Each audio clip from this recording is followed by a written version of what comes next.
है सीबीएन की प्रस्तुति और आप देख रहे हैं एक नई जिंदगी। गुड मॉर्निंग फ्रेंड्स, एक नई जिंदगी में आपका स्वागत है। गुड मॉर्निंग दोस्तों, हम आपका बहुत बहुत स्वागत करते हैं और आशा करते हैं कि आप सब लगे हुए हैं प्रार्थना में, एक दूसरे के लिए प्रार्थना कर रहे हैं ताकि हम सब सुरक्षित रहें, स्वस्थ रहें। हम भी एक नई जिंदगी में और हमारी सीबीएन प्रेयर लाइन में आपके लिए लगातार प्रार्थना कर रहे हैं। बिल्कुल दोस्तों, हमारे हेल्थ और हीलिंग सीरीज को आगे बढ़ाते हुए आज हम देखने वाले हैं कि कैसे बीमारी के बीच में भी हम परमेश्वर की भलाई को समझ सकते हैं, जान सकते हैं। जी बिल्कुल, परमेश्वर का हर बात के लिए परमेश्वर का कोई मकसद होता है। तो दोस्तों, हम धन्यवाद देते हैं परमेश्वर का उनकी भलाई के लिए, उनके प्रेम के लिए, और आशा करते हैं कि आज के प्रोग्राम से हम जान पाएंगे कि इस मृत्यु और बीमारी में से भी परमेश्वर भलाई को उत्पन्न करता है। लेकिन इससे पहले आज समय है पहचान कौन का।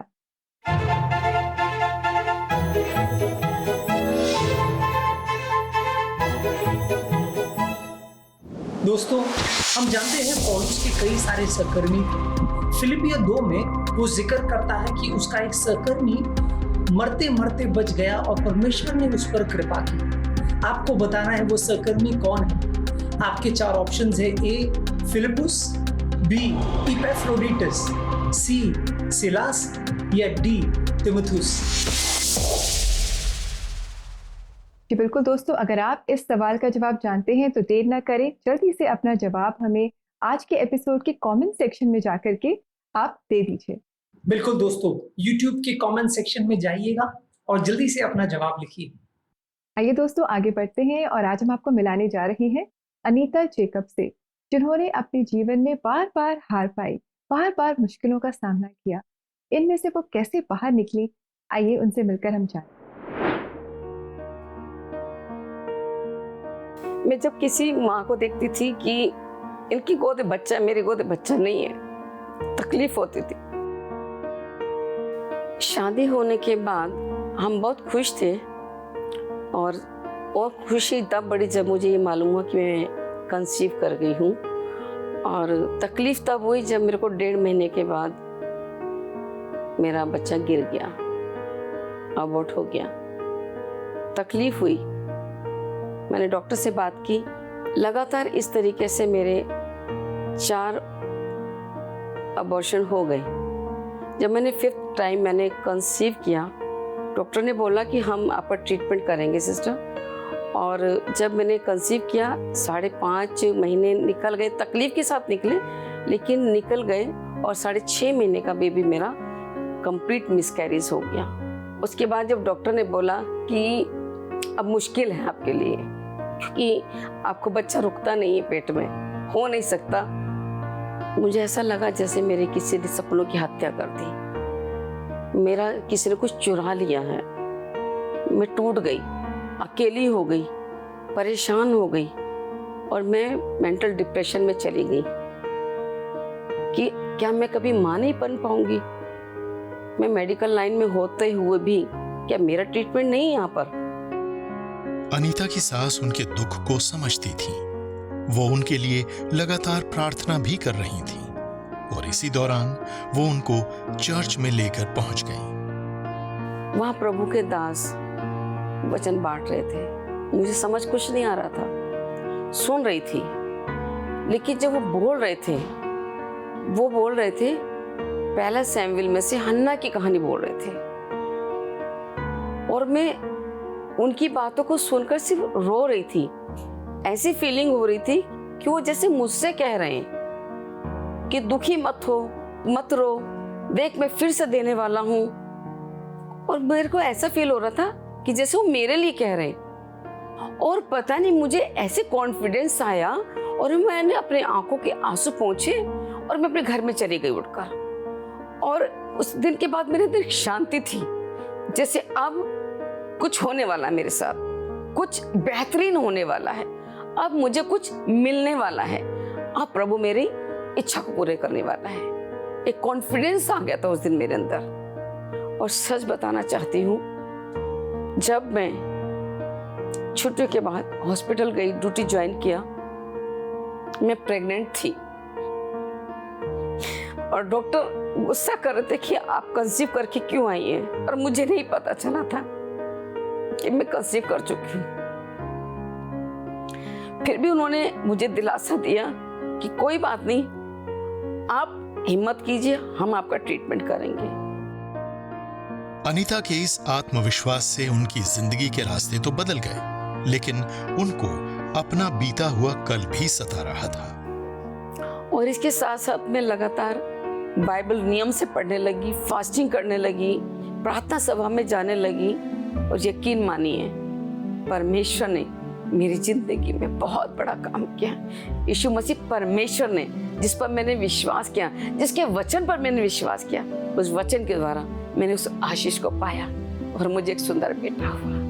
मेरे बेटे के जन्म के बाद परमेश्वर यीशु मसीह पर मैं विश्वास करने लगी कि यीशु मसीह परमेश्वर है, क्योंकि जिन सपनों की हत्या पहले हो गई थी, जो खुशियां मेरी चुरा ली जाती थी, वो यीशु मसीह ने मेरे बेटे के साथ मेरे को लौटा दी। और मैं जानने वाली हो सकी कि यीशु मसीह ही जीवित परमेश्वर है।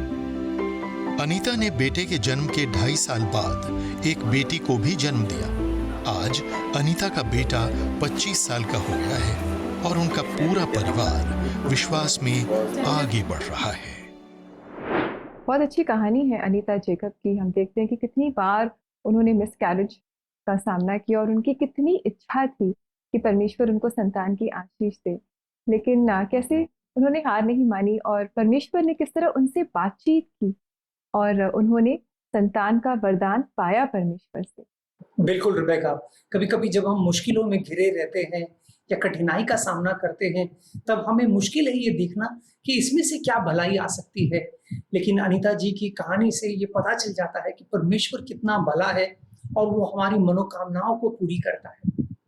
बिल्कुल, मुझे बड़ा अच्छा लगा राहुल देख करके कि कैसे उन्हें when she least expected, God blessed her with a child. उन्हें पता भी नहीं था कि she has conceived, और परमेश्वर ने कितनी खूबसूरती से उन्हें एक संतान का वरदान दिया। दोस्तों, आज मैं एक वचन पढ़ के शुरुआत करना चाहता हूँ। यूहन्ना का 16वां अध्याय और 7वां वचन। यीशु मसीह कहते हैं, तब भी मैं तुमसे सच कहता हूँ कि मेरा जाना तुम्हारे लिए अच्छा है, क्योंकि यदि मैं ना जाऊं तो वह सहकार तुम्हारे पास न आएगा, परंतु यदि मैं जाऊंगा तो उसे तुम्हारे पास भेज दूंगा। क्या कमाल का वचन है दोस्तों। ये यीशु की अंतिम घड़ी है इस पृथ्वी पर और वो अपने शिष्यों से कह रहे हैं कि मेरा जाना तुम्हारे लिए अच्छा है, क्योंकि मैं जाऊंगा तब वो सहायक आ पाएगा, तब वो मददगार आ पाएगा। अगर आप इस समय अपने आप को शिष्यों की जगह पर खड़े करके देख लीजिए, वो ऐसे थे जिन्होंने सब छोड़ छाड़ कर, परिवार, कारोबार, नौकरी वगैरह सब छोड़कर यीशु के पीछे हो लिए थे। और अब यीशु कह रहा है, मेरा जाना, तुमसे दूर जाना तुम्हारे लिए अच्छा है। कभी कभी ऐसा होता है हमारे जीवन में ना, जो हम सुनते हैं, जो जिस चीज से हम गुजर रहे हैं, हमें लगता है ये अच्छा कैसे हो सकता है, ये तो अच्छा हो ही नहीं सकता। शायद शिष्यों ने भी ये सोचा होगा कि ये नामुमकिन है कि आपका हमसे दूर जाना हमारे लिए अच्छा हो सकता है। लेकिन अगर यीशु मसीह ने कहा है तो ऐसा होगा। थोड़ा नीचे अगर आप आते हैं 21वें वचन में, तो यीशु एक बहुत कमाल का उदाहरण देता है। 21वें वचन में यीशु मसीह कहते हैं, जब स्त्री जनने लगती है तो उसको शोक होता है, क्योंकि उसकी दुख की घड़ी आ पहुंची है, परंतु जब वो बालक जन्म चुकी तो इस आनंद की जगत में एक मनुष्य उत्पन्न हुआ है, उस संकट को फिर स्मरण नहीं करती। कितना खूबसूरत चित्र यीशु मसीह हमारे सामने पेंट कर रहे। कह रहे एक औरत के बारे में सोचिए जो गर्भवती है, वो कितने पीड़ा से गुजरती है, कितने दर्द से गुजरती है। क्यों? क्योंकि वो किसी बच्चे को जन्म देने वाली है। लेकिन जब वो बच्चा सामने आता है तब उसका सारा दर्द हवा सा हो जाता है, तब उसके आंखों में, उसके जहन में खुशी छा जाती है। दोस्तों, इस समय शायद आप बीमारी से गुजर रहे हैं, शायद हालात आपके हित में नहीं है और बहुत तकलीफ हो रहा है। ये सच बात है, ये तकलीफ को हम हल्का नहीं समझ रहे, लेकिन इसमें भी परमेश्वर कुछ भलाई उत्पन्न करेगा। ये यकीन हम रखें, परमेश्वर पर विश्वास रखें दोस्तों, क्योंकि वो भला है और वो भलाई यकीनन उत्पन्न करेगा, ये उसका वादा है। जी बिल्कुल, हमारा परमेश्वर सच्चा परमेश्वर है, वो विश्वास योग्य है और वो हमेशा हमारे साथ है, वो जीवित परमेश्वर है, इसलिए हम उस पर विश्वास कर सकते हैं। दोस्तों, आप भी एक विश्वास में दृढ़ रहें और वचन को पढ़ें, प्रार्थना में लगे रहें और परमेश्वर की ओर अपना ध्यान लगाएं ताकि आपका विश्वास मजबूत हो ऐसे मुश्किल समय में। और विश्वास को और मजबूत करने के लिए या अपने प्रियजनों के लिए या अपने लिए प्रार्थना के लिए अगर आप मदद चाहते हैं, सहायता चाहते हैं, तो we are there to pray with you on 9910401010। बिल्कुल दोस्तों, साथ ही साथ आप हमारी वेबसाइट www.cbnindia.org पर भी विजिट कर सकते हैं और वहां भी आपके प्रोत्साहन के लिए कई बातें हैं। दोस्तों, अब समय है ब्रेक का। जब ब्रेक से लौट कर आएंगे तो अलग अलग डाइट ट्रेंड्स पर एक नजर देखने वाले हैं और मनीषा भगत जी जो न्यूट्रिशनिस्ट है वो हमें और इसके बारे में विस्तार में बताएंगे, तो जरूर हमारे साथ बने रहिए।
Shall we start? Everyone ready? Do you enjoy online classes or going to school better? Going to school. Ahab ने कौन से देवता की मंदिर बनाई? Baal. Correct. Complete the statement.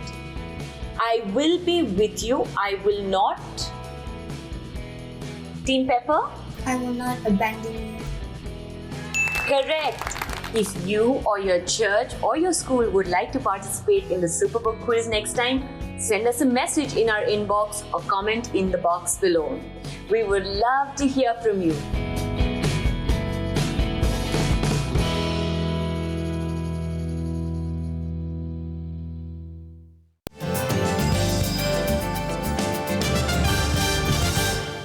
Welcome back दोस्तों, आज हम देख रहे हैं कि कैसे बीमारी के बीच भी हम परमेश्वर पर भरोसा कर सकते हैं क्योंकि वो भला परमेश्वर है।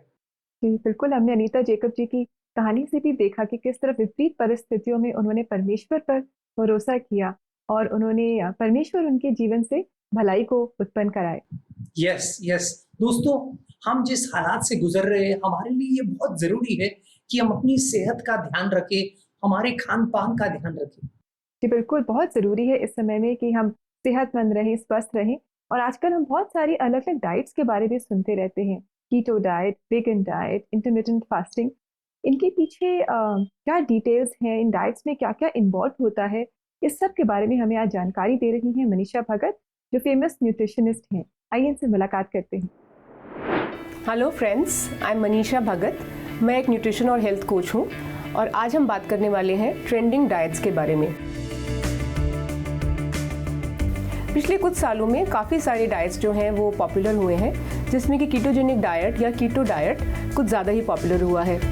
ये आमतौर पर ये वाली डाइट लोग अपना वज़न कम करने के लिए इस्तेमाल करते हैं। अब आजकल ये जो डाइट है ये वेट लॉस के लिए बहुत ट्रेंड कर रही है और इस डाइट में ज़्यादातर जो है आप 80% जो अपनी एनर्जी है, जो कैलोरीज़ हैं, वो आप फैट के थ्रू लेते हैं और जो कार्बोहाइड्रेट्स हैं उसको हम बिल्कुल बहुत ही कम परसेंटेज में लेते हैं, विच इज़ लाइक 20 ग्राम्स ही सिर्फ हम कार्बोहाइड्रेट लेते हैं, which is like about 80 calories के करीब हम ले पाते हैं। तो इस डाइट का जो एक डाउन साइड है वो ये है कि हम अपने सारे कार्बोहाइड्रेट्स को बंद कर देते हैं, जिसमें से कि आप बहुत सारे फ्रूट्स और वेजिटेबल्स को भी आप नहीं खा पाते हैं। तो हार्मफुल कार्बोहाइड्रेट्स जैसे कि आपकी शुगर और मैदा को के अलावा भी आप बहुत सारी अच्छी ऐसी चीज़ें हैं जिसको आप नहीं खा सकते हैं, जो कि आपके लिए फ़ायदेमंद हो सकती हैं। वीगन डाइट भी एक ऐसा ट्रेंड है जो कि बहुत जोर पकड़ता जा रहा है। वीगन डाइट पिछले कुछ सालों में काफ़ी पॉपुलर हो गई है। इसका कारण ये भी है क्योंकि बहुत एथलीट्स ने इसको एंडोर्स किया है, बहुत स्पोर्ट्स पीपल ने भी इसको एंडोर्स किया है और उन्होंने माना है कि वीगनिज्म अडॉप्ट करने के बाद उनकी चुस्ती स्फूर्ति में तो फ़र्क आया ही, साथ में ही उनकी हेल्थ में भी बहुत इम्प्रूवमेंट आया। तो वीगनिज्म जो डाइट है वो एक ऐसी डाइट है जिसमें हम किसी भी तरीके के एनिमल प्रोडक्ट्स और डेयरी प्रोडक्ट्स को बिल्कुल भी कंज्यूम नहीं करते हैं और इसमें आपके अंडे, किसी भी तरीके की मीट तो आप छोड़ ही देते हैं अपने डाइट में से। और इसके अलावा आप घी, बटर, पनीर, इस तरीके की चीज़ें भी आप कंज्यूम नहीं करते हैं। वीगनिज्म का एक डिसएडवांटेज ये है कि इसमें आपको जनरली B12 और आपको आयरन की डेफिशिएंसीज हो सकती हैं और प्रोटीन की डेफिशिएंसी भी हो सकती है, आपको मसल मास का लॉस हो सकता है अगर आप अपनी डाइट को ठीक से प्लान नहीं कर रहे हैं। सो इंटरमिटेंट फास्टिंग के बारे में तो आपने सुना ही होगा।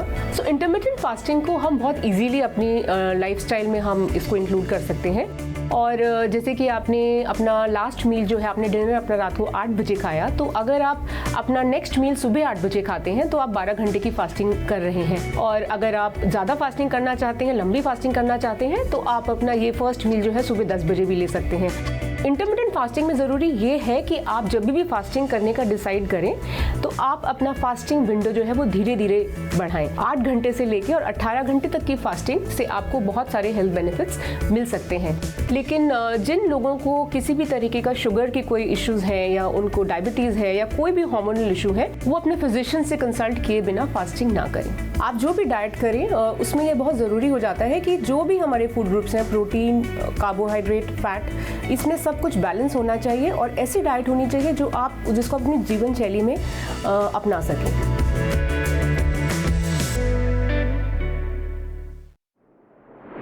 That was so informative, Rebecca. बहुत ही खूबसूरती से मनीषा जी ने हमें बताया कि कैसे हमें अपने सेहत का ख्याल रखना है और कैसे डाइट के कुछ फायदे भी है, लेकिन कुछ चीजें हैं जिनसे हमें सावधानी बरतनी है। जी बिल्कुल दोस्तों, तो बहुत सोच समझ करके आप इस डाइट को अपनाएं और इसे फॉलो करें, लेकिन इससे पहले अगर आप डॉक्टर से भी सलाह कर लें तो बहुत अच्छा होगा। इनफैक्ट राहुल, मैं सोच रही थी कि इस मुश्किल समय में जब लोग बीमारी के साथ संघर्ष कर रहे हैं और ये बीमारी उन्हें बहुत कमज़ोर बना देती है, बहुत मुश्किल होता होगा लोगों के लिए अपने लिए खाना बनाना या अपनी जो ज़रूरत की जो चीज़ें हैं उन्हें सोर्स करना काफ़ी चैलेंजिंग होगा। तो कितना अच्छा होगा अगर हम और हमारे दर्शक मिलकर के ऐसे लोगों की मदद करें। हमारे आसपास बहुत सारे ऐसे लोग हैं, कितना अच्छा होगा कि अगर हम भी उनके लिए 1 टाइम का या 2 टाइम का खाना बना करके उन्हें दें। बिल्कुल Rebecca, that's such a wonderful thought. दोस्तों, अगर हम ऐसा कर पाएंगे तो बहुत बढ़िया होगा। अब समय है ब्रेक का। जब ब्रेक से लौट कर आएंगे तो हम आपके लिए प्रार्थना करने वाले हैं, तो कहीं जाइएगा नहीं, हमारे साथ बने रहिए।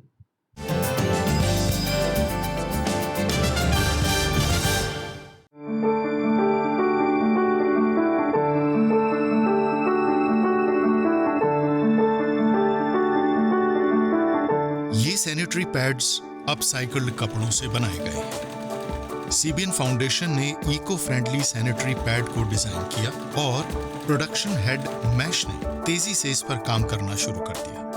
उन्हें ऐसे डिजाइन की तलाश थी जो पर्यावरण के लिए हानिकारक ना हो, उसमें प्लास्टिक का इस्तेमाल ना हो और जो दिव्यांग कारीगरों, मैश पार्टनर्स के द्वारा आसानी से बनाया जा सके।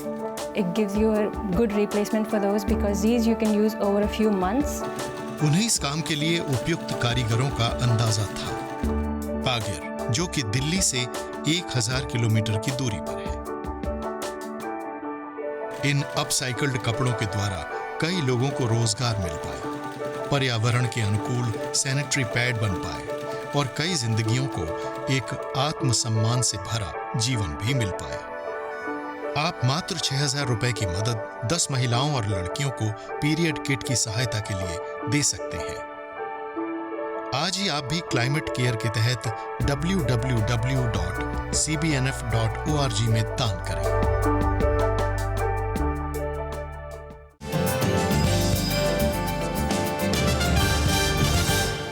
वेलकम बैक दोस्तों। आज प्रोग्राम में हम बात कर रहे हैं कि किस तरह बीमारी और मृत्यु में भी परमेश्वर हमारे साथ है और हर परिस्थिति से वह भलाई को उत्पन्न करता है। बिल्कुल बिल्कुल दोस्तों, एक चीज हम देखते हैं कि जब हम परमेश्वर के पास प्रार्थना में आते हैं तब परमेश्वर हमारी प्रार्थनाओं का जवाब देता है, तब हमें वो हिम्मत देता है, हौसला देता है। तो इसलिए इस वक्त हम प्रभु से प्रार्थना करेंगे और आपके भेजे गए मैसेजेस के लिए हम आपके लिए खासकर प्रार्थना करने वाले हैं। पहला मैसेज जो है वो हमें नूरीन इब्राहिम जी ने भेजा है और वो कह रही हैं, मुझे ब्रेस्ट कैंसर है, कृपया मेरे ठीक होने के लिए प्रार्थना कीजिए। रेबेका, मैं आपसे गुजारिश करूंगा कि इस समय आप नूरीन जी के लिए प्रार्थना करें। जी ज़रूर नूरीन जी, हम आपके लिए ज़रूर प्रार्थना करना चाहेंगे। It must be very difficult for you at this time, आपके लिए और आपके परिवार के लिए, लेकिन आप विश्वास रखें, परमेश्वर आपके साथ है और उसके लिए सब कुछ संभव है। पिता परमेश्वर, हम आपके पास आते हैं और नूरीन इब्राहिम जी को आपके सम्मुख लेकर आते हैं, जैसे कि वो ब्रेस्ट कैंसर के साथ स्ट्रगल कर रही हैं और बहुत सारे चैलेंजेस होंगे, फिजिकली, फाइनेंशियली और भी बहुत सारे चैलेंजेस का वो सामना कर रही होंगी। हम हर एक चैलेंज को आपके सामने लेकर आते हैं। आप महान परमेश्वर है, हर चीज़ आपके लिए मुमकिन है। Everything is possible to him who believes, आपका वचन कहता है, और हम विश्वास करते हैं कि आप असंभव को संभव कर सकते हैं। जो बातें डॉक्टर्स नहीं कर सकते वो आप कर सकते हैं। आज हम इनके लिए प्रार्थना करते हैं कि आप इन्हें ठीक कर देंगे और इस मुश्किल परिस्थिति के द्वारा भी ये आपको और करीबी से जान पाएंगी। ये और इनका परिवार आपको और करीबी से जान पाएंगे और इनके जीवन से आपके नाम की महिमा होगी। ये हम मांगते हैं प्रभु यीशु मसीह के नाम, आमीन। आमीन। एक और मैसेज आज हमारे पास आया है संजय जी से, और ये कह रही हैं, मेरे फ्रेंड की वाइफ मिसेस सिद्धू को कैंसर है। डॉक्टर्स ने कहा है कि वो 1 साल तक ही और जी पाएंगी। कृपया मेरे फ्रेंड की वाइफ के ठीक होने के लिए प्रार्थना कीजिए। आइए दोस्तों, इस समय हम मिसेस सिद्धू के लिए प्रार्थना करें ताकि परमेश्वर उनके जीवन में बड़े बड़े कार्य करे और इस मुश्किल परिस्थिति से उन्हें बाहर ले आए। पिता परमेश्वर, हम मिसेस सिद्धू के लिए आपसे खास प्रार्थना करते हैं और आपसे मांगते हैं कि जैसे डॉक्टर्स ने कहा है कि वो शायद ठीक नहीं हो पाएंगी और शायद वो 1 साल से ज़्यादा जीवित ना रहें, पर हम जानते हैं कि जीवन और मृत्यु आपके हाथों में है। आपने उन्हें बनाया है, आपने उन्हें सृजा है। आप जानते हैं कि उनके शरीर में क्या कमी है, क्या तकलीफ है, और हम आपसे मांगते हैं कि आप अपना शिफा भरा हाथ उन पर रखें प्रभु जी, और आप उन्हें पूरी तरह से ठीक कर दें, क्योंकि आपके लिए सब कुछ संभव है। आप परमेश्वर हैं। हम आपसे मांगते हैं, हम और किससे मांगे? आपका वचन कहता है कि मांगो तो तुम्हें दिया जाएगा। आज हम विश्वास से आपसे मांगते हैं कि आप मिसेस सिद्धू को पूरी तरह से ठीक कर दें और इस बीमारी के द्वारा भी वो आपको जान पाएं और आपके और करीब आ पाएं। ये हम मांगते हैं और ये प्रार्थना हम प्रभु यीशु मसीह के नाम में मांगते हैं, आमीन। आमीन, आमीन। दोस्तों, शायद जो हमें इस समय देख रहे हैं, हमारे प्रिय दर्शक, आप में से भी कोई होंगे जो बीमार है। हम आपके लिए भी प्रार्थना करना चाहेंगे इस समय। स्वर्गीय पिता, हम प्रार्थना करते हैं इस मुश्किल घड़ी में कि हमें पता है प्रभु कि तू अच्छा है, तू भला है, तेरी करुणा और भलाई सदा की है। प्रभु, हमारे प्रिय दर्शकों के लिए हमारी प्रार्थना है कि खासकर उनके लिए जो बीमार है वो तेरी भलाई को देखे, जाने कि तू अच्छा है, तू सक्षम है प्रभु हमारी देखभाल करने में और हमें इस महामारी से छुड़ाने में। प्रभु, हमें यकीन है कि तू, तेरा हाथ हमारे ऊपर होगा और तू जो अच्छा और भला चरवाहा है वो हमारी अच्छे से रखवाली करेगा और हमें हरी हरी चराइयों में ले जाएगा। धन्यवाद इस वादे के लिए यीशु मसीह, आमीन, आमीन, आमीन। दोस्तों, ट्रस्ट इन गॉड, परमेश्वर पर भरोसा कीजिए, वो अच्छा और भला है। जी बिल्कुल। और आइए देखते हैं कि आज ये भला परमेश्वर अपने भले वचन से हमें क्या बता रहा है।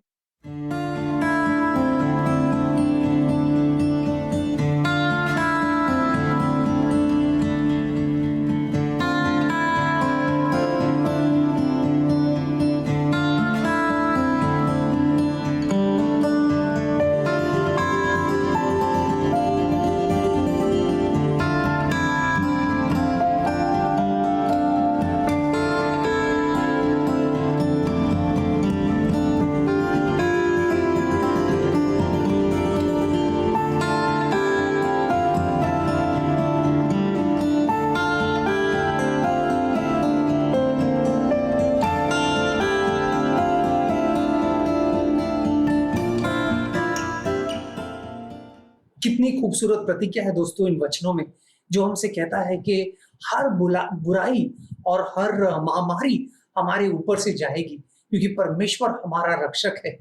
दोस्तों इस प्रतिज्ञा को थामे रखें और धन्यवाद देते रहे परमेश्वर को। धन्यवाद जो है दोस्तों ये हमारे हृदय में है और ये हमारे होठों के द्वारा परमेश्वर की महिमा हम कर सकते हैं, गीतों के द्वारा उसकी आराधना करते हुए। हम उम्मीद करते हैं हमारे आज के प्रोग्राम से आपने बहुत प्रोत्साहन पाया है। खासकर अनीता जेकब्स की कहानी कितनी खूबसूरत है कि कैसे इतनी कठिनाई में भी परमेश्वर ने उनका साथ नहीं छोड़ा और अंत में उन्हें आशीषित किया। हमारी प्रार्थना यही है कि परमेश्वर आप सबको आशीष में रखें। जी बिल्कुल, हमारी यही दुआ है दोस्तों आप सबके लिए।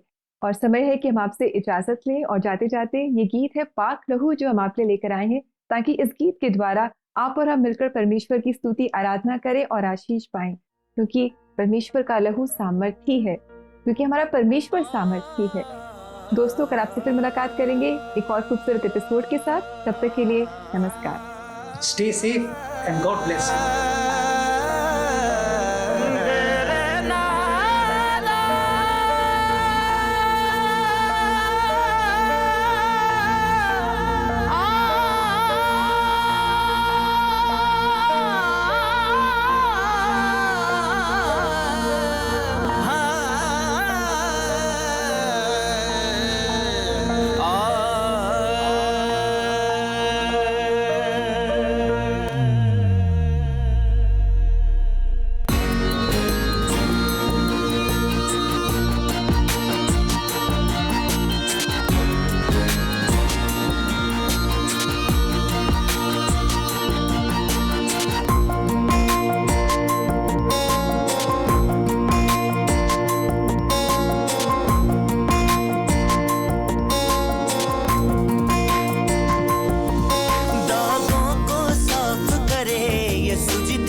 दिल में था पाप और होठ भी न पाक थे।